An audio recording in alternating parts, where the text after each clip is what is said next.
देखिए, संतों का हृदय कितना द्रवित होता है, कितना कोमल होता है। आप जाने, हमारे राधा वल्लभी संप्रदाय में एक संत हुए जो प्रभु राधा वल्लभ जी के श्री अंग सेवी थे। तो श्री जी की सेवा के लिए वो नित्य यमुना से पल्ली पार फूल चयन करने जाया करते थे। या श्री जी की सेवा के लिए फूल लाया करते थे। यमुना जी को पार कर यमुना जी के पार पर जो पुष्प लगे हुए थे तो उसमें से पुष्प तोड़कर लाया करते थे। नित्य का उनका नियम था यमुना पार करना, और उधर जो किनारे पर जो भी फूल लगे हों अच्छे अच्छे, उनमें से श्री जी की सेवा के लिए फूल तोड़ना, पुष्प अर्जित करना उनका नित्य का नियम था। वो नित्य जाते, लेकिन एक दिन वो गए, जैसे पुष्प चयन कर रहे थे यमुना जी के पार पर खड़े होकर, तो एक ग्राह ने उनका पांव पकड़ लिया। एक ग्राह ने उनका पांव पकड़ लिया और ग्राह को यमुना जी की तरफ खींचे। वो भी संत तो थे ही और राधा वल्लभ जी के श्री अंग से भी थे, वो भी बड़े हृष्ट पुष्ट थे, बले उनका भी बड़ा बलिष्ठ शरीर था।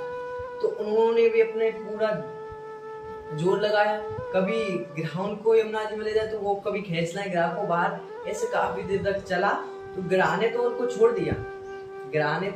दिया, उनका पांव छोड़ दिया, वो चले गए।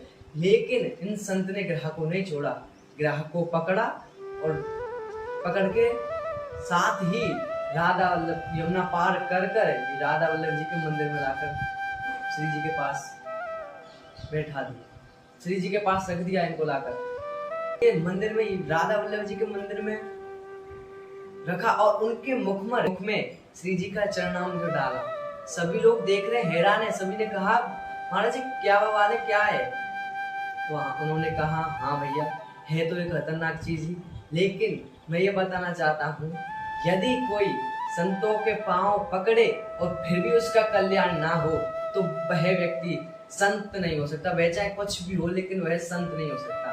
कोई उनका पांव पकड़े और फिर भी वो ऐसे ही चला जाए, उसका कल्याण ना हो, तो वह संत कैसा? भाई, संतों का जो चरण पकड़े, संतों के चरणों में जो आ जाए, उसका तो कल्याण निश्चित है। क्योंकि संत हृदय कितना निर्मल होता है, आप इस चरित्र से जाने। ग्राह ने तो उनको मारने के लिए उनका पांव पकड़ा, लेकिन उन्होंने उनका भी कल्याण चाहा। ये संतों का हृदय है। और ये कुछ ज्यादा पुरानी वार्ता नहीं है, इसको कुछ ज्यादा वर्ष नहीं हुए, अभी कुछ 100 वर्ष कुछ हुए होंगे इस घटना को। तो इस संतों का हृदय बड़ा निर्मल है, क्योंकि तो बड़ी महिमा है। इसी कारण संत श्रेष्ठ है, जो अपने अनहित करने वाले का भी कल्याण चाहे, वही तो संत हैं। व्यक्ति उनका अनहित करा, लेकिन चाहे आप उनको गाली दो, लेकिन वह आपका बदले में आपका कल्याण ही चाहेंगे। ये संतों का हृदय है, ये संतों का स्वभाव है।